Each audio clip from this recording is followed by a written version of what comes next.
Namaste. Today is Guru Purnima,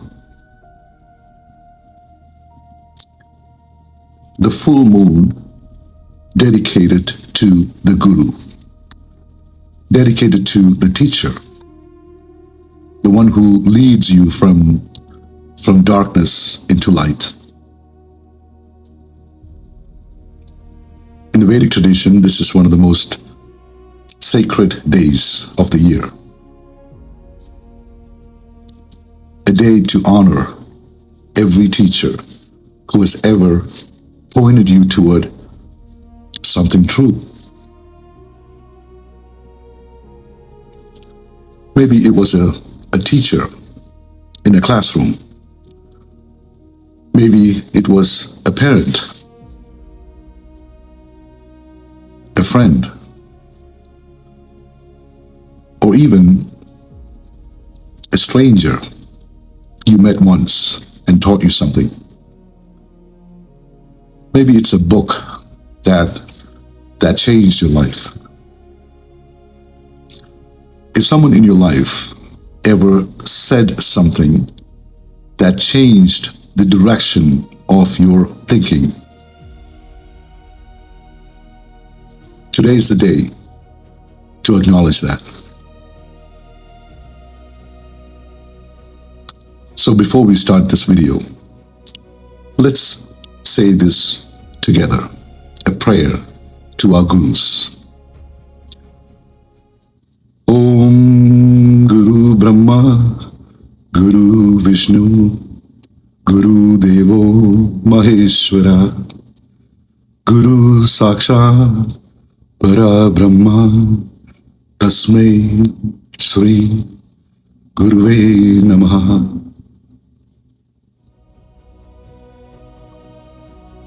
This prayer is saying something very simple. The Guru is Brahma, the one who creates. The Guru is Vishnu, the one who sustains. The Guru is Shiva, one who transforms. And the Guru is the direct presence of the Absolute Self.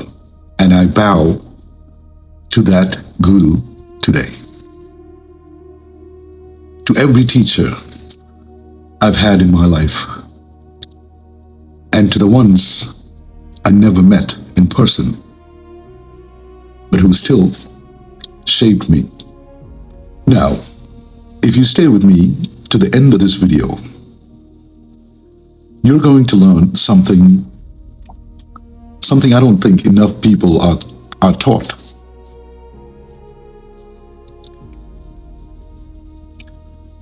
I want to take the mystery out of energy healing for you.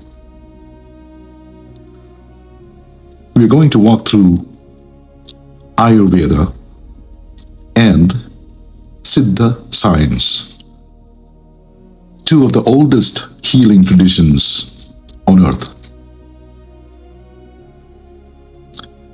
And I'm going to show you how to actually work on healing yourself from any disease, from illness, any illness in the body. But you have to stay with me to the end. Why? Because the practice, the technique itself comes last. And it won't really make any sense to you unless you understand what comes before it. You need to know the context. So here's what I want to share with you today. I want you to understand how disease, how illness actually shows up in your body, especially chronic illness. You know, the disease that doesn't seem to leave the body. I want to touch on how the Siddha tradition discovers and treats illness in the body.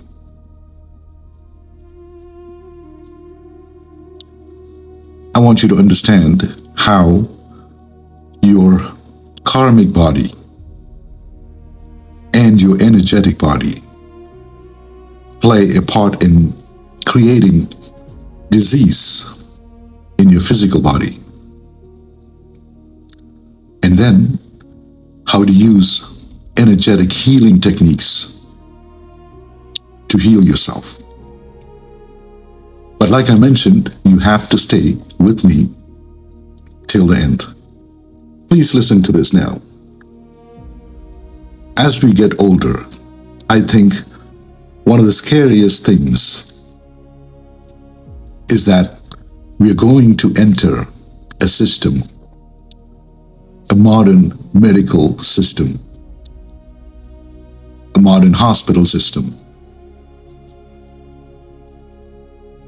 I think that scares the bejesus out of me and most of us. Because once you're in it, there's almost no escape. Because by the time most of us enter the system, something in the body has already weakened, has already broken. And all we want is for the pain to stop. You know, the reality is, most of us aren't actually afraid to die. We are afraid of suffering. We are afraid of physical pain. And modern medicine has perfected one thing better than almost anything else in human history, which is taking away pain. So we walk into that system, and it's a system where profit is the primary motive. Yeah, of course, they'll sugarcoat it. They'll use sweet language, hospitable, comfortable rooms,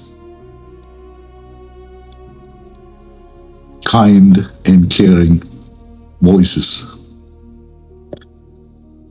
But somewhere underneath it, you already know what's going to happen.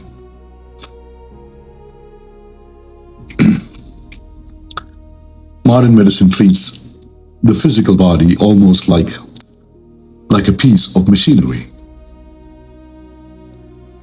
something to be fixed, a part or an organ swapped out, a symptom numbed. You see, I've watched this play out with both my parents. And it's very sad because, you see, our ancestry come from a long line of Ayurvedic and Siddha practitioners, a long line of Vaidyans, village healers, all the way back to my great-great-great-grandfather, to my great-grandfather, and then to my grandfather. Whole villages depended on our family for healing. But sadly, by the time my father's generation came along, 1900s, modern medicine had already infiltrated everything, colonized every society it touched. with it came fear. With it came shame. A shameful discouragement from trusting the natural, holistic understanding of health that our ancestors carried for centuries. I guess colonization comes in many forms.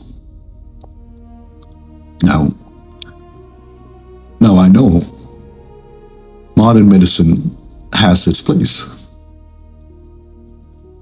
I'm not going to pretend it doesn't. But you see, I find it strange how counterproductive it is. What I mean is, what goes into our bodies as food and what goes into our minds as fear and stress is basically unadulterated poison to our health. And we all know this.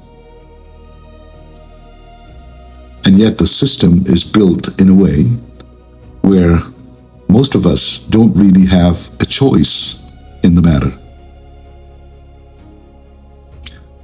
And if we walk this path, especially with where nanotechnology is heading in medicine, we are moving toward a world of cybernetic bodies, cyborgs, half machine, half human.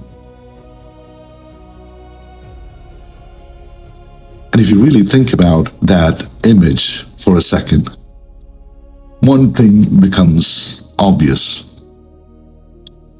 A cyborg has to be controlled, programmed, has to be maintained, because machines don't last forever either. That's a strange way to think about life. Right now, we have an organic body, and with it, some real freedom.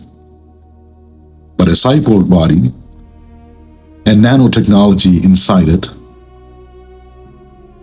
is created, produced, and controlled by someone else, some entity, some profit-wielding corporation. So we'd actually be losing our freedom in the name of technology. It's a strange thought when you think about it. So let's talk about the body that we actually have right now. It's organic, and it's designed to age. It's designed to wither. No matter how far technology grows, our bodies are organic.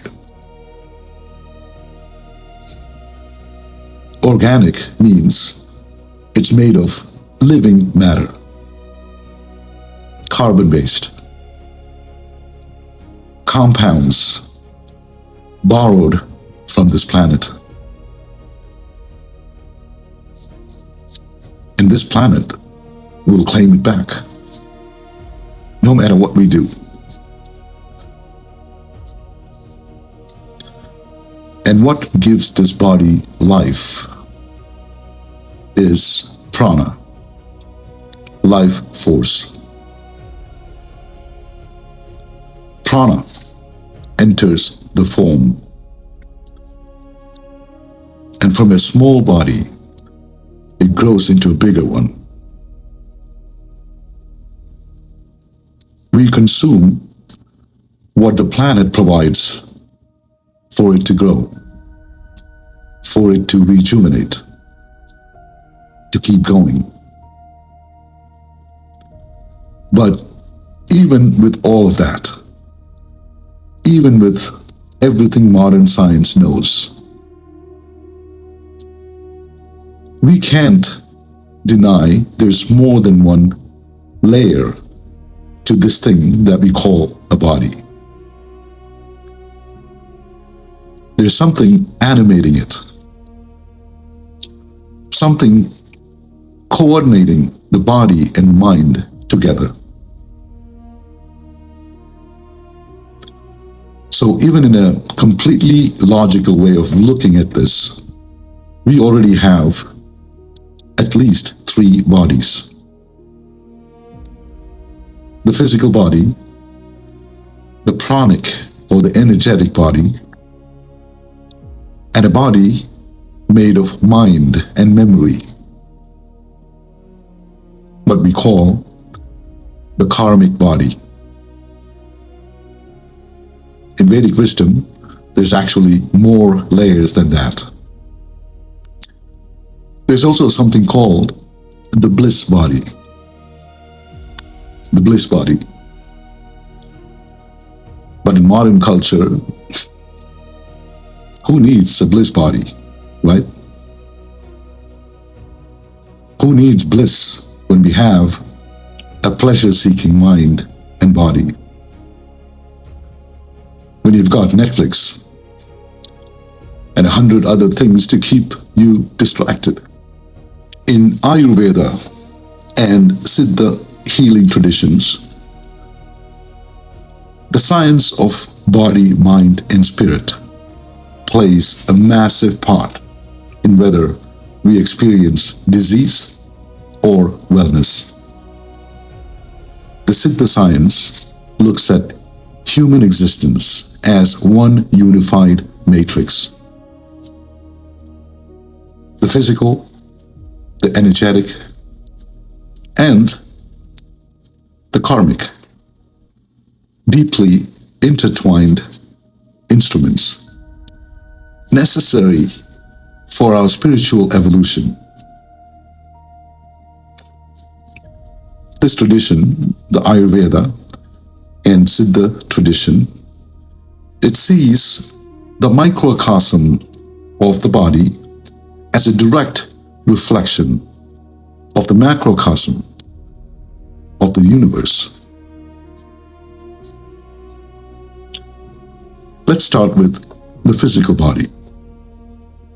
In Sanskrit, Stula Sharira.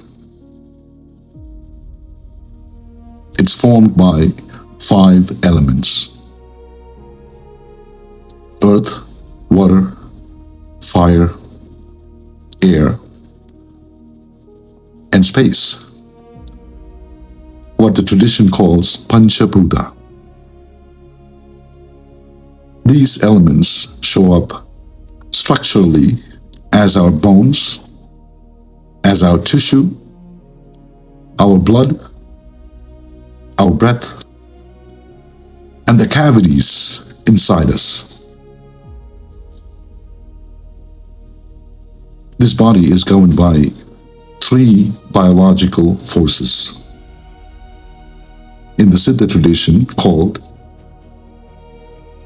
Tidosham.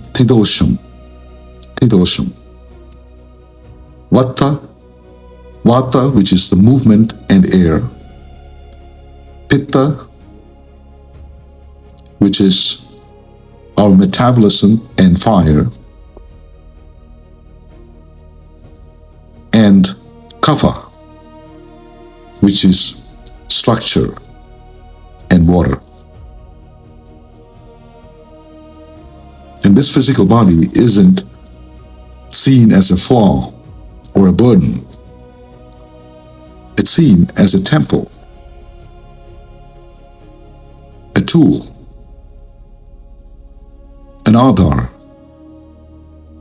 required to reach liberation through alchemy, through medicine, through yoga.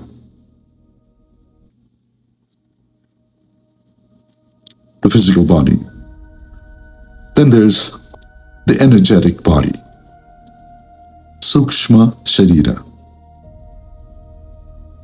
This is a a subtle grid of 72,000 nadis, energy channels, vital centers that regulate our life force, our prana. Tied into this is a knowledge of 180 primary varna points, junctions where life energy converges,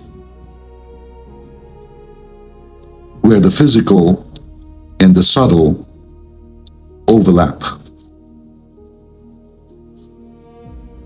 And get this, if you disrupt one of those points or stimulate it, and it instantly affects your health and vitality. This body uses breath and inner discipline. It uses advanced pranayama to slow down the breath, stabilize the mind, and refine our raw psychological energy into something much more lighter, something closer to pure light.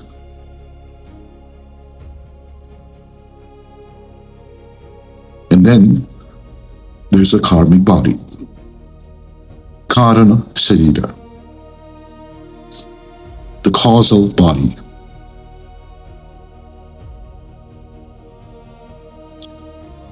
This is a deep storage of everything.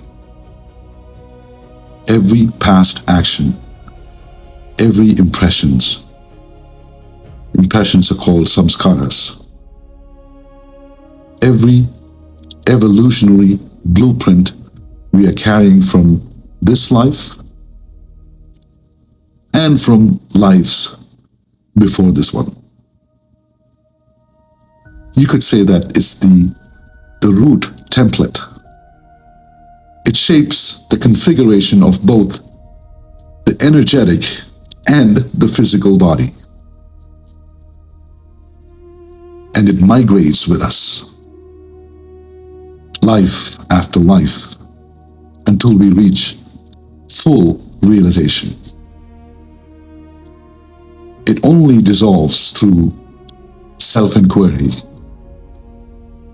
through meditative alignment, and of course, through grace.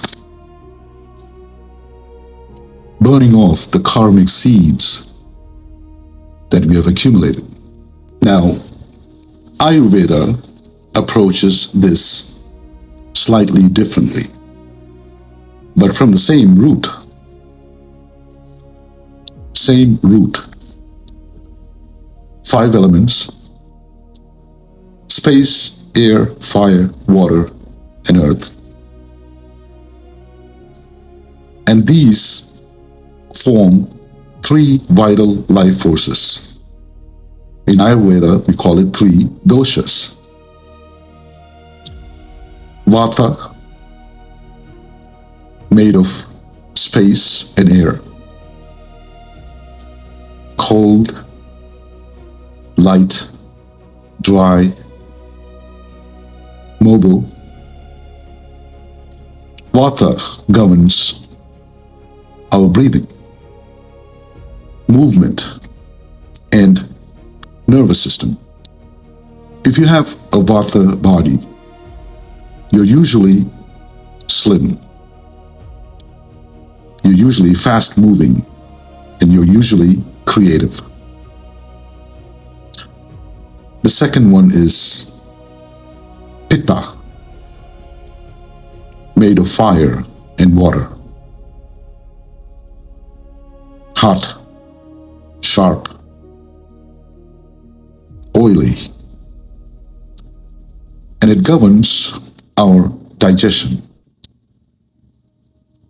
our metabolism, our body temperature. And Pitta body tends to be medium built, naturally. They are sharp-minded, and driven. Then comes kapha, made of earth and water. Kapha, heavy, cold, steady, moist. It governs structure, governs strength, fluid balance. The kapha body is usually solid. It's calm in nature, but with slower metabolism. See how close this sits to the Siddha understanding. Very close, but the same root. It's slightly a different language, but it's the same root. It's the same truth. Now here's where it gets interesting. The interplay of these three bodies.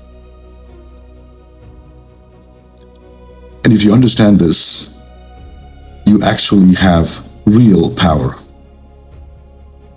You have real power to manage and even self-heal your own body.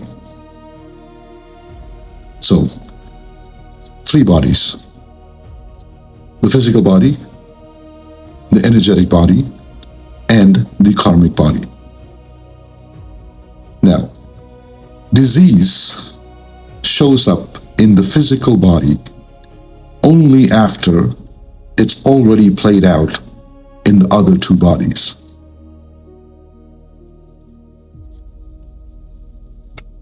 Here's how it works.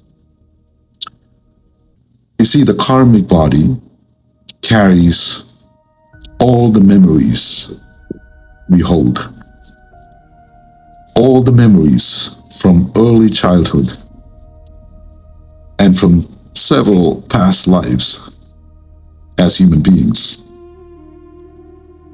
This creates patterns in our behavior, habits of the body and habits of the mind. And when a pattern repeats enough times, it has to show up in the energetic body. Which means the way prana, the life force, moves through your nadis, the energetic body then starts to change. Those nadis intersect at various points in our body, forming what we call chakras. Which is why the chakras aren't in your physical body. Even though most people think that the chakras are in the physical body, they are in the energetic body.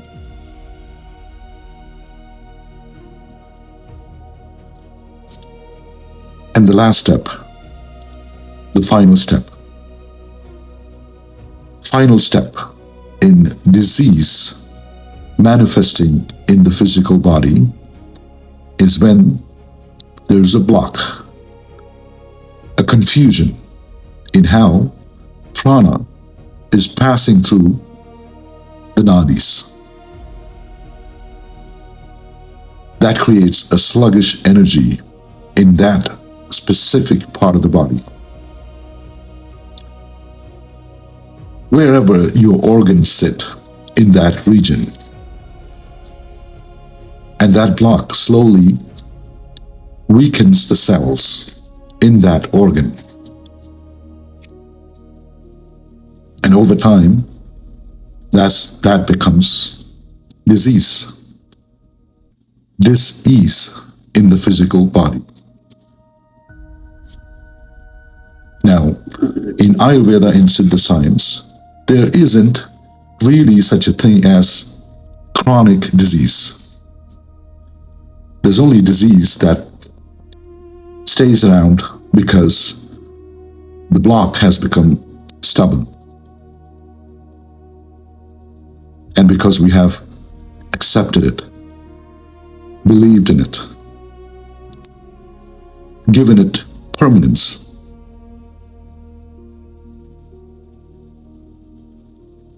Chronic patterns of disease often comes from karmic influence.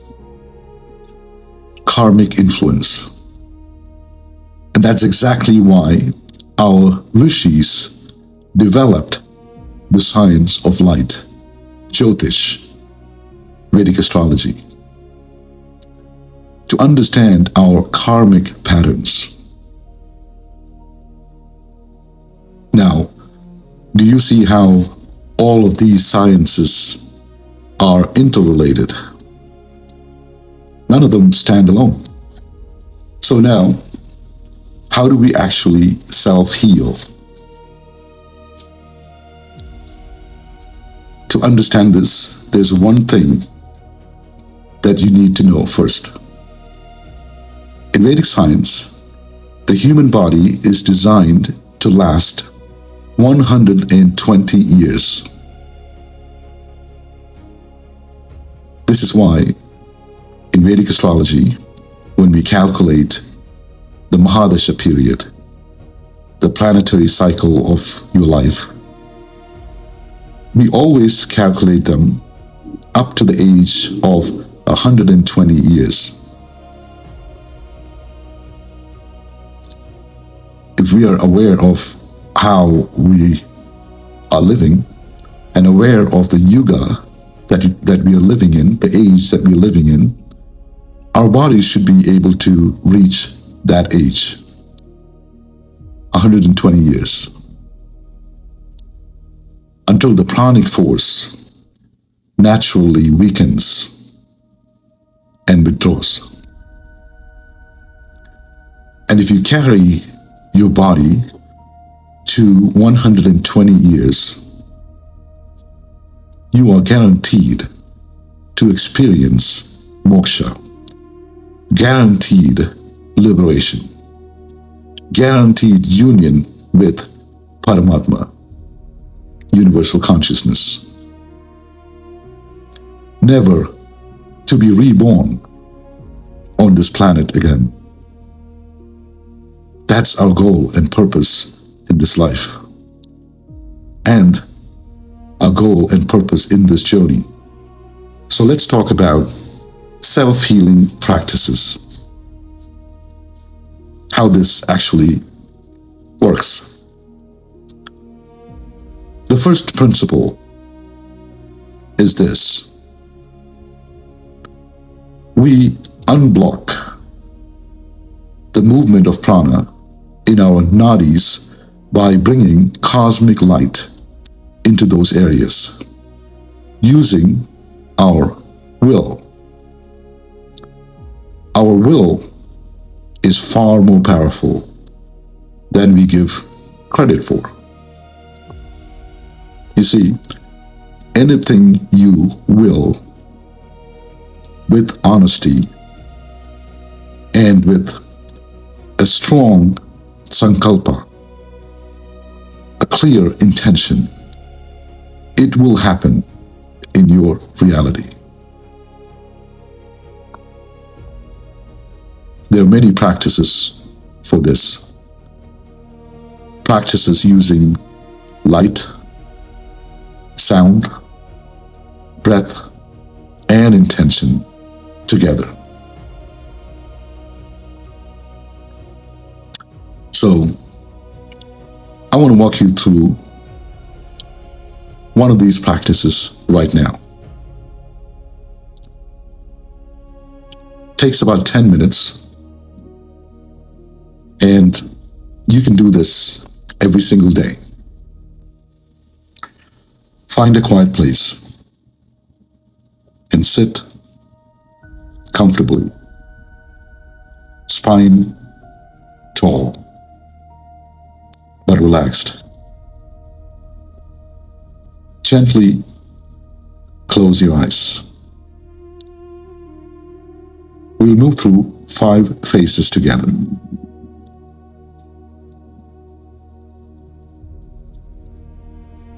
Phase 1, grounding and intention.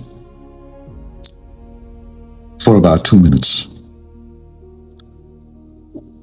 Sit cross-legged or flat-footed if you're in a chair.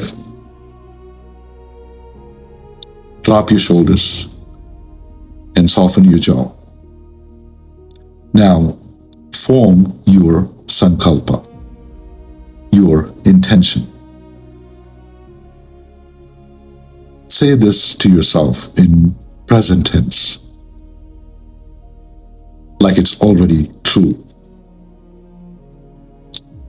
My physical and energetic systems are completely clear, balanced, and vibrant. Hold that thought at your heart center and breathe there. Slowly, about 5 times. Phase 2 is rhythmic breathing for about 2 minutes. Breathe in through the nose for a count of 4. Breathe out through the nose for a count of 4. Feel the cool air enter your nostrils. Feel the warm air leaving. Let your belly expand on the inhale and settle on the exhale. No strain, just rhythm. If it helps, bring your hands into prana mudra. Touch the tip of your ring finger and the tip of your little finger to the tip of your thumb. Keep your index and the middle finger straight. This mudra works like a battery charger for the body. It eases fatigue, it sharpens the mind, and strengthens your immunity. That's phase 2. Phase 3 is sound and vibration for about 3 minutes. Now we bring in a mental chant. Silent, just in the mind. As you exhale, trace the sound, so rising up your spine. As you exhale, trace the sound, hum, moving down your spine. So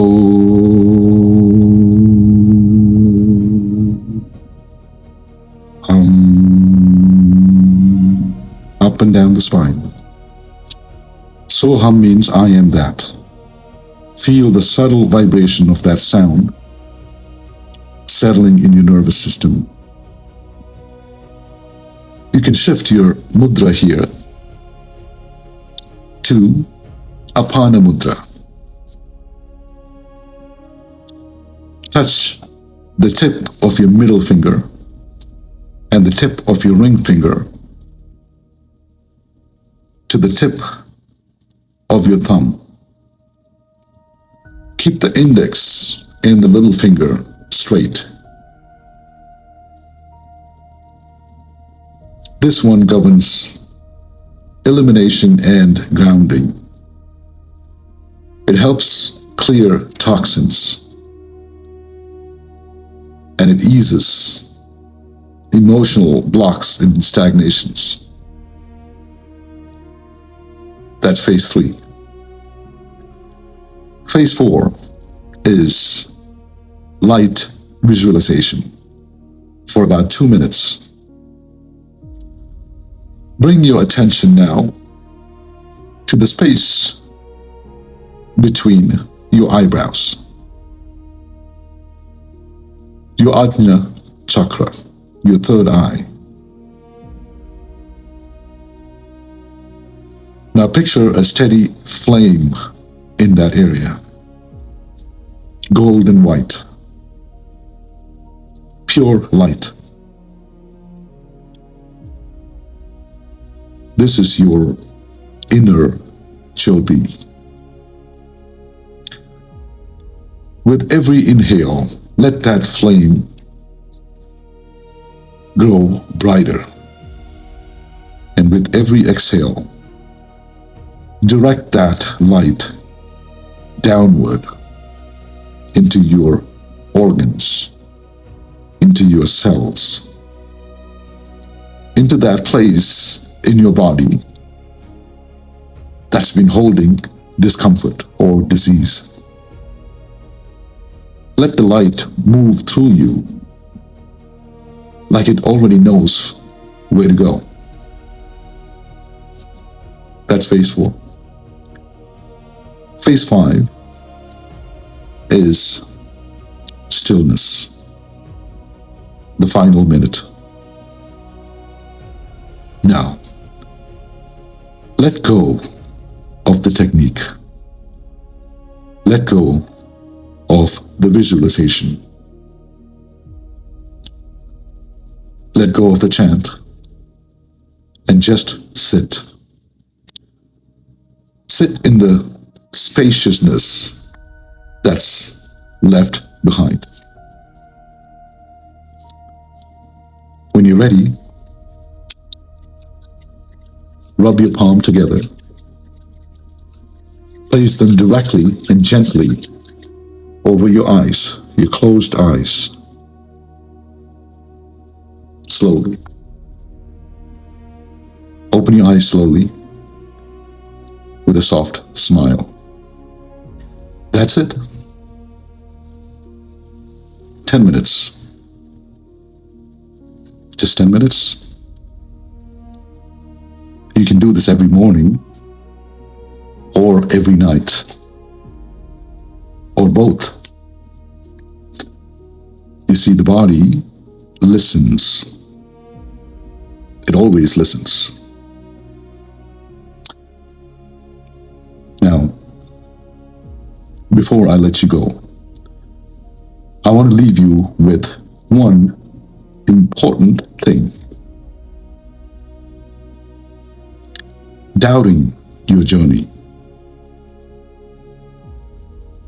Doubting the process.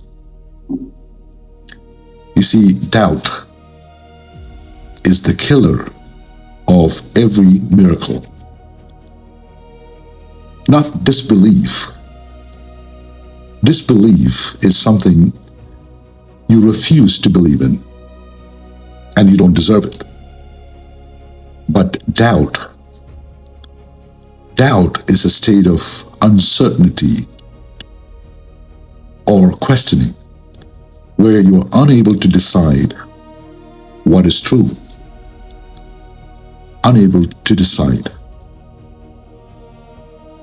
Whereas disbelief is a firm conviction that something is false. Doubt seeks the truth and asks, is this true? While disbelief is already settled and concludes that. It says it's definitely not true. Doubt is that voice that creeps in and asks, is this actually working? Now I want you to remove the doubt. Trust the process. Let your sankalpa be honest and let it be strong. And then get out of its way. That's it. Now, go heal yourself. Thank you for staying. Thank you for staying with me all the way to the end. It really means more than you know. On this Guru Purnima, I want to thank all my gurus. I want to thank all my teachers and my ancestor teachers, the long line of healers that I come from, whether the world remembers the name or not. Namaste.